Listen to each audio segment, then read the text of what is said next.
I'm Logan Crawford, and right now on the Spotlight Network, we're talking about pushing limits, overcoming obstacles, and proving that perseverance always wins. We're talking to a terrific author. His name is Robert W. Larson Jr., and he's penned a powerful book. It is called 200 Pounders Don't Win Marathons, but Persevere Anyway.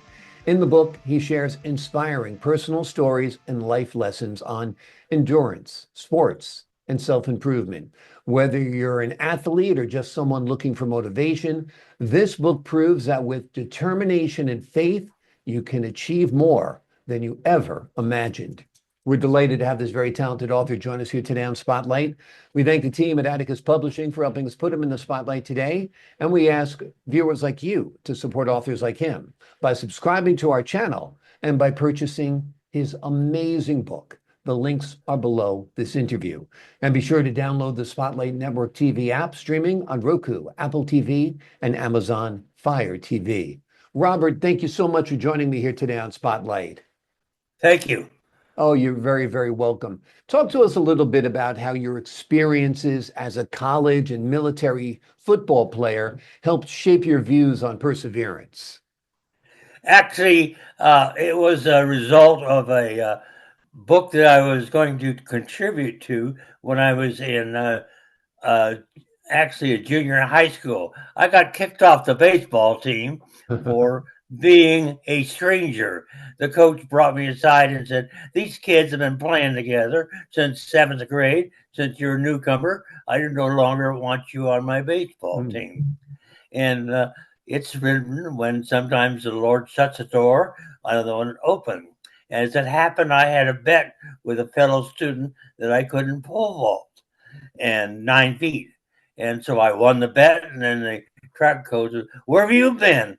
And so I actually switched games, and that helped me with the first story.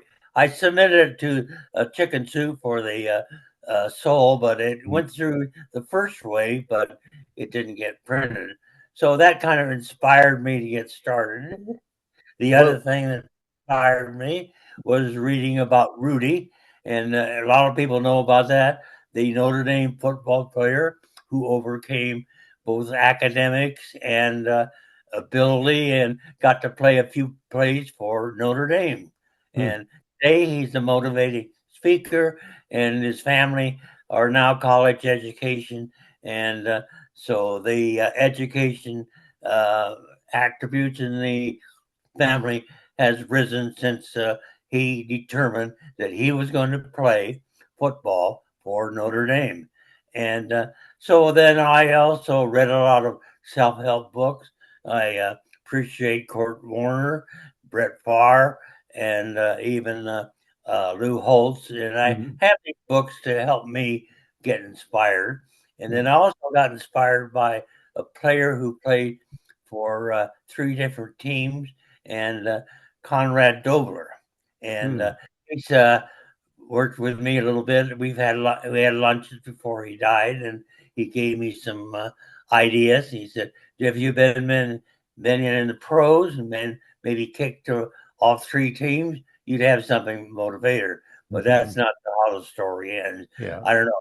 I didn't know really how to end it, other than what to do after football, and I talked about several other things, such as political aims or people who were musicians, which didn't include me.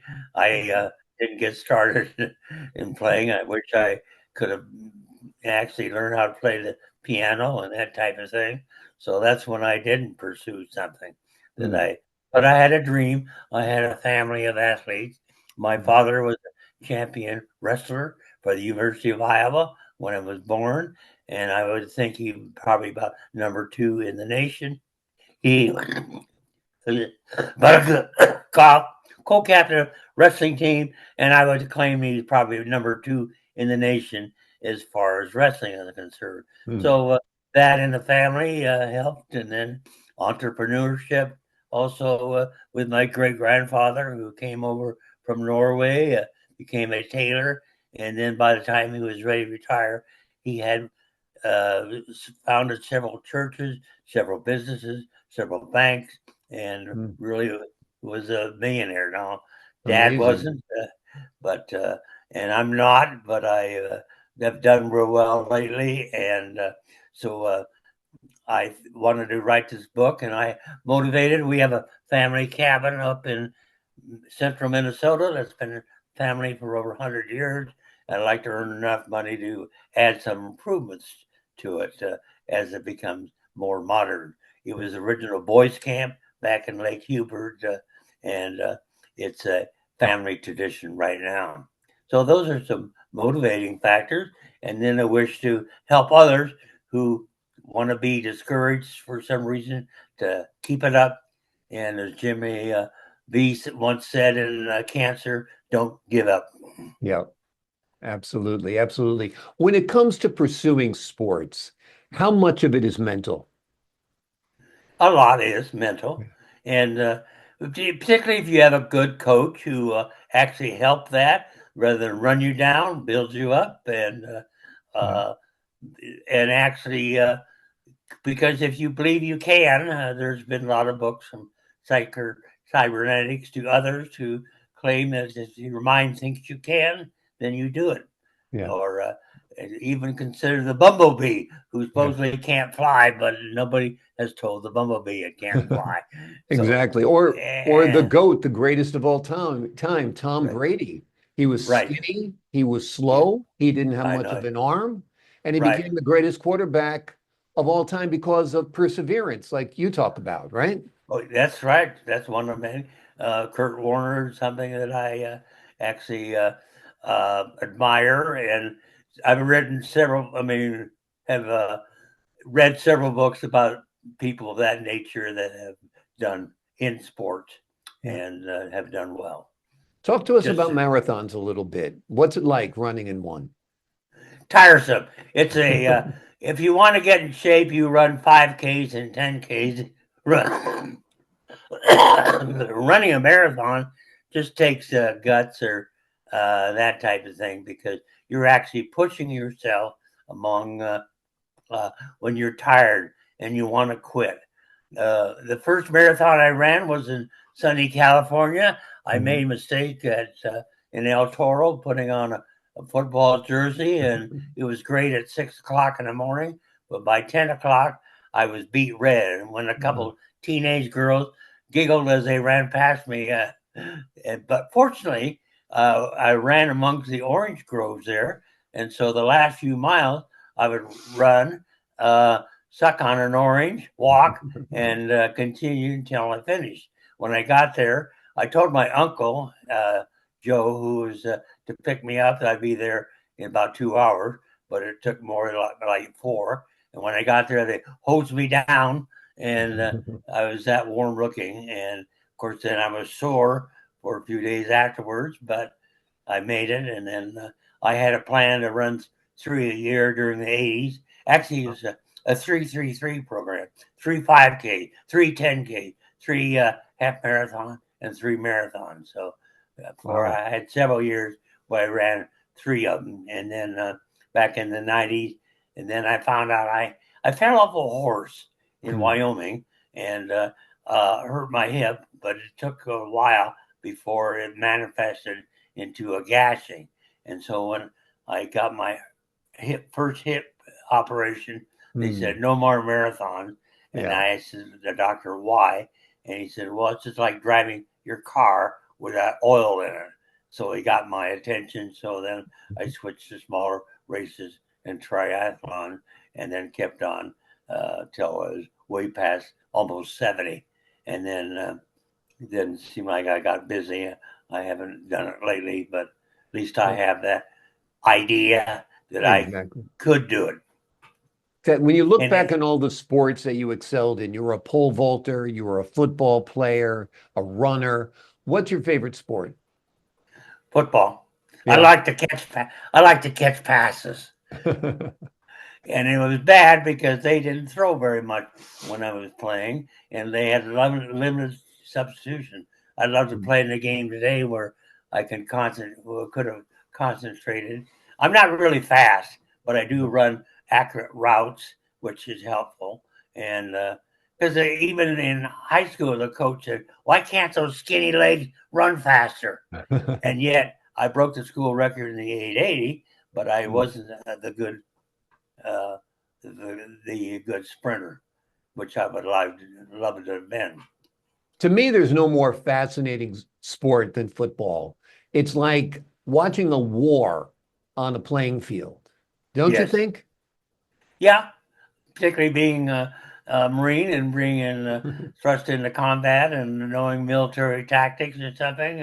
I agree with you. Yeah, absolutely. And you've got a varied career, being in the military, of course, also teaching journalism for a quarter of a century.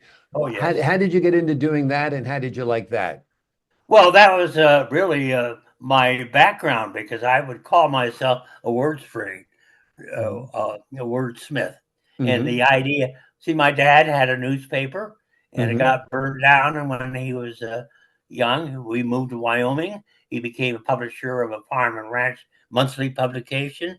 Hmm. And so when it was time to start college, I naturally majored in journalism. And Hmm. even when I was in the Marines, the colonel wanted promotion. So he asked me to be a battalion information officer and try to get his name. So he did get his promotion, and my first job was after the Marines with the Game and Fish Department, where I wrote articles for the monthly magazine called Wyoming Wildlife about the various animals on the cover, about hunting and fishing, a variety of activities, and even a series about some of the hunting spots today that are not that were then ghost towns. And so then I got involved in public relations, working for a congressman because of the little higher payer. Then Hmm. I had an advertising agency, which did for 7 years, and finally I got a position by one of my clients where they were going to pay me twice as much as I would have, and so I went that direction, and then I picked up a doctorate degree, and then got involved in college teaching, and personal things took me to a couple different universities, and and I really taught part time anyway till I was 85. So Amazing. I went past the 65 mandatory retirement. Well, that's great. Well, we're glad you put your literary skills to work in writing this book. It is called 200 Pounders Don't Win Marathons, but Persevere Anyway. In it, Robert shares inspiring personal stories and life lessons on endurance, sports, and self-improvement. Robert, thank you so much for joining us here today on Spotlight.